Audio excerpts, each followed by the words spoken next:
Hello, എല്ലാവർക്കും ആദ്യസ് വേർഡിൻ്റെ പുതിയൊരു വീഡിയോയിലേക്ക് സ്വാഗതം. എല്ലാവരും സുഖമാണെന്ന് വിശ്വസിക്കുന്നു. ഇന്ന് നമ്മുടെ മലപ്പുറക്കാരുടെ സ്പെഷ്യലായ പപ്പടം താളിപ്പ് ആയാലൊന്ന്. നമ്മൾ ഈ പപ്പടം താളിപ്പ് എങ്ങനെ തയ്യാറാക്കുന്നത് നോക്കിയാൽ വളരെ സിമ്പിളാണ്. നമുക്ക് നൊടിയടെ തയ്യാറാക്കി എടുക്കാവുന്നേ ഉള്ളൂ. കുട്ടികൾക്കും മുതിർന്നവർക്കും ഒരുപോലെ ഇഷ്ടപ്പെടുന്നൊരു കറിയാണ് കേട്ടോ. പപ്പടത്താളിപ്പിൻ്റെ കൂടെ ഒരു മീൻ വറുത്തും കൂടെ ഉണ്ടെങ്കിൽ നമ്മുടെ ഊണ് കുശാലായി. അപ്പോൾ നമ്മുടെ ഈ പപ്പടത്താളിപ്പ് എങ്ങനെ തയ്യാറാക്കുന്നത് നോക്കിയാലോ. അതിന് വേണ്ടി ഞാനിവിടെ ചീനച്ചട്ടി ചൂടാക്കി എടുത്തിട്ടുണ്ട്. ചൂടായ ചീനച്ചട്ടിയിലൂടെ നമുക്ക് വെളിച്ചെണ്ണ ചേർത്ത് കൊടുക്കാം കേട്ടോ. നമ്മൾ പപ്പടം കൊണ്ട് താളിപ്പൊക്കെ തയ്യാറാക്കുന്ന സമയത്ത് വെളിച്ചെണ്ണ ചേർക്കുന്നതാണ് കേട്ടോ ബെറ്റർ. അത് നമുക്ക് എന്ത് ചെയ്യാം, പപ്പട താളിപ്പിനുള്ള പപ്പടം അങ്ങ് വറുത്ത് കോരിയെടുക്കാം അല്ലേ. ഞാനിവിടെ ഒരു 4 പപ്പടമാണ് വറുത്ത് കോരി എടുക്കുന്നത്. നമുക്ക് നല്ലതുപോലെ ഒന്ന് വറുത്ത് കോരി എടുക്കാം. നമ്മൾ തയ്യാറാക്കുന്ന കറിയുടെ ക്വാണ്ടിറ്റിക്ക് അനുസരിച്ച് വേണം കേട്ടോ പപ്പടമൊക്കെ നമ്മൾ ഇതിലുണ്ട് എടുക്കാൻ വേണ്ടിയിട്ട്. പപ്പടം എല്ലാം വറുത്ത് കോരി എടുത്തതിന് ശേഷം ആ ചീനച്ചട്ടിയിലൂടെ തന്നെ നമ്മൾ എന്ത് ചെയ്യണം, ഉള്ളി നല്ലതുപോലെ ഒന്ന് മൂപ്പിച്ചെടുക്കാം കേട്ടോ.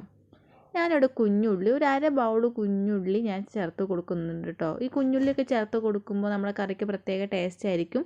എന്നിട്ട് എന്ത് ചെയ്യണം, ഒരു ബ്രൗൺ കളറാവുന്നവരെയും നമ്മളിതൊന്ന് വേവിച്ചെടുക്കണം. ഞാനിവിടെ ഏകദേശം ഒരു 5 മിനിറ്റോളം ഒന്നത് വേവിച്ചെടുത്തിട്ടുണ്ട് കേട്ടോ. മീഡിയം ടു ലോ ഫ്ലെയിമിലിട്ടാണ് ഇത് വേവിച്ചെടുത്ത്, അല്ലെങ്കിൽ പെട്ടെന്ന് അങ്ങ് കരിഞ്ഞു പോകത്തേ ഉള്ളൂ. നമ്മുടെ ഈ കുഞ്ഞുള്ളി ഒന്ന് മൂത്ത് വരുന്ന സമയത്ത് ഇതിലോട്ട് നമ്മൾ എന്ത് ചെയ്യണം, പച്ചമുളക് ചേർത്ത് കൊടുക്കുക.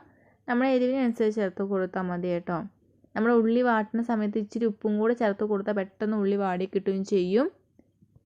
ഉള്ളിയൊക്കെ നല്ലതുപോലെ മൂത്ത് വന്നിട്ടുണ്ട്. ഇനി ഇതിലൂടെ നമുക്ക് കഞ്ഞിവെള്ളം ചേർത്ത് കൊടുക്കാം കേട്ടോ. ഞാൻ 1/2 കപ്പ് വെള്ളമാണ് ചേർത്ത് കൊടുക്കുന്നത്. കഞ്ഞിവെള്ളത്തിൻ്റെ തെളിഞ്ഞ ഭാഗം ഉണ്ടല്ലോ, അതാണ് കേട്ടോ ചേർത്ത് കൊടുക്കുക. ഇത് നല്ലതുപോലെ ഒന്ന് ഇളക്കി കൊടുക്കാം നമുക്ക്. ഈ കഞ്ഞിവെള്ളം നല്ലതുപോലെ ഒന്ന് തിളച്ച് വരണം കേട്ടോ. കഞ്ഞിവെള്ളത്തിലോട് ഞാൻ ഇച്ചിരി ഉപ്പും കൂടെ ചേർത്ത് കൊടുക്കുന്നുണ്ട്. ഉപ്പ് വളരെ കുറച്ച് ചേർത്ത് കൊടുത്താൽ മതി. നമ്മൾ പപ്പടത്തിൽ ആദ്യമേ ഉപ്പുണ്ടല്ലോ. ഇനി എന്ത് ചെയ്യാം, നമുക്ക് പപ്പടം പൊട്ടിച്ചങ്ങ് ചേർത്ത് കൊടുക്കാം. കഞ്ഞിവെള്ളം നല്ലതുപോലെ തിളച്ചതിന് ശേഷമാണ് പപ്പടം നമുക്ക് ചേർത്ത് കൊടുക്കേണ്ടത്. നമുക്ക് നല്ലതുപോലെ ഒന്ന് മിക്സ് ചെയ്ത് കൊടുക്കാവുന്നതാണ്.